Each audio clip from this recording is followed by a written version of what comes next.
إن الإجراءات غير الجراحية دي الإفراط فيها وإساءة استخدامها كأن هي البديل للجراحة بيعمل مشاكل أكتر كتير من الجراحة نفسها لو اتعملت في الوقت السليم. الإجراءات غير الجراحية مش معناها إنها بديل للجراحة.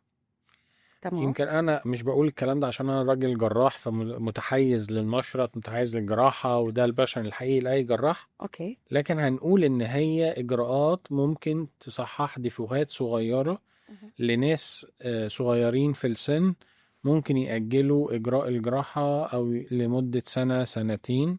وفي نفس الوقت عاوز أنبه إن الإجراءات غير الجراحية دي الإفراط فيها وإساءة استخدامها كأن هي البديل للجراحة بيعمل مشاكل أكتر كتير من الجراحة نفسها لو اتعملت في الوقت السليم. مهم.